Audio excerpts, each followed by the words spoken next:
Hi, everyone, and welcome to Leaf Rants. Today, the Toronto Maple Leafs open their series of the Battle of Ontario versus the Ottawa Senators. And how did that go? Roll the clip. No, that cat's pretty cool, eh? Cat will only be here for dubs. So every dub, you'll expect to see the cat. That happy cat. That cool, vibing cat. That's what we want. Because the Leafs win 6-2. Oh, my God. And they prove they got that dog in them. I know that was a cat, but they got that dog in them. What a game for the Toronto Maple Leafs. So why don't we get into it?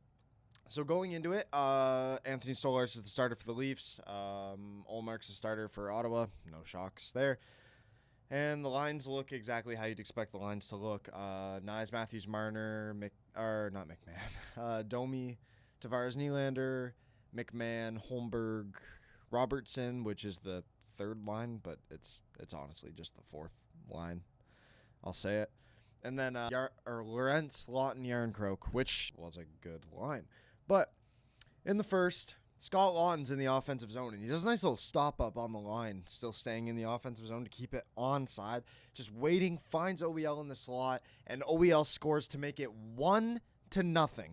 And the Leafs take the lead, and it came from Lawton, so he has his first point, and OEL, this first goal. Now, I honestly expected Lawton to score in this game. I thought Lawton's been hyping up his play. He's been great. He's been on fire. Man. They take the 1-0 lead. Then, Austin Matthews. He somehow finds an open Mitch Marner with a gorgeous pass that puts Marner on the breakaway, and Marner makes no mistake walking in, bar down, filthy, gross, ew. And the Leafs are up 2-0. Then, in this first period, Batherson, he comes up and he ties it. Or no, he doesn't tie it. He makes it 2-1. Because Stolarz can't get the bouncing puck covered. It's bouncing around him. He can't quite get a hold of it. And Batherson comes in and taps it and it goes by him. 2-1. That's the end of the second. That's all that happened there. But what I did want to say is, in that first period, that Lawton line, that Lorentz, Lawton, Yarncroke line, looked amazing. And that Tavares, or Domi, Tavares, Nylander line didn't look so good. The Lorentz, Lawton, Yarncroke line were constantly outworking their opponents, and that Domi, Tavares, Nylander line went 0-5 in shot attempts against. 0-5. That's brutal. But they did end up stepping up their play, obviously. And after the first, Toronto's up 2-1. Shots are 13-5 for Ottawa. Okay. Shots were irrelevant. Leafs looked good. A few minor mistakes. One goal, but they were clearly the better team there. And we get into the second. In the offensive zone, I just had to point this out. Morgan Rielly has the puck. How do you feel when Morgan Rielly has the puck? Usually pretty good. He's going to do something nice offensively, especially as of recent. Bouncing puck in the O-zone on the line, and Rielly just turns it over to Tkachuk, who has a nice hustle back, and what a breakaway save by Stolarz on that. Rielly needed Stolarz to bail him out, and he did. You owe him dinner for that. You owe him a lot more than dinner. That could have tied up the game and completely changed it. Then, Leafs get a power play. Hey, let's go. And John Tavares scores. 9 seconds in. It took 9 seconds for the Leafs power play to strike. They've been hot for months, and it showed 3-1. Stützle, the call was Stützle for boarding, by the way, and Sens fans seemed pissed about that. I don't know why. Then, Ridley Gregg. You remember Ridley Gregg. Slap shot on the open net. Morgan Rielly cross-checks him in the face. Yeah, we all remember. We've been there. Ridley Gregg decided, hey, maybe I should cross-check someone in the face. And picks up his stick and cross-checks John Tavares right in the face. 2-minute minor. Now, it looks like the stick catches Tavares' shoulder first. I don't care. I really don't. I do not care at all. He hit him in the head.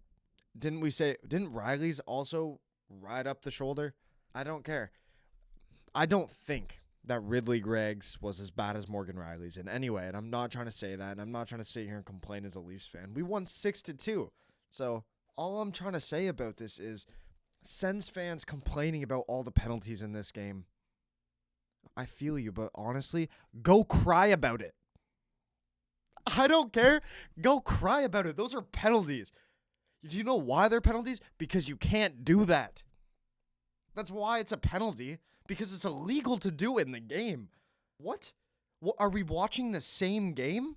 Taking those penalties is not why you lost 6-2. It's because we have Matthews, Marner, Nylander, Tavares, and Nyes on our first power play unit. That's not why you lost. That's not why you lost. You're saying that's why you lost? No.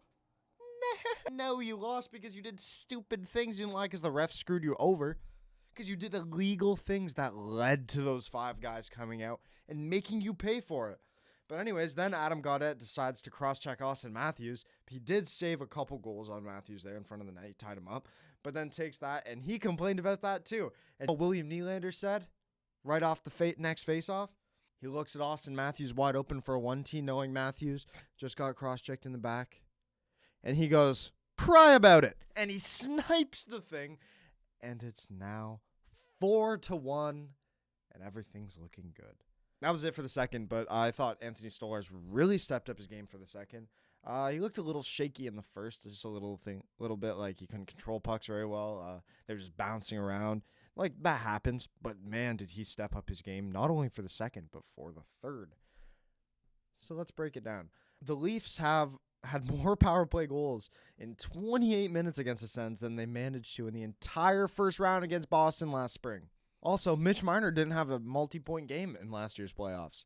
He already did it before the 25-mark game in 2025. Yep.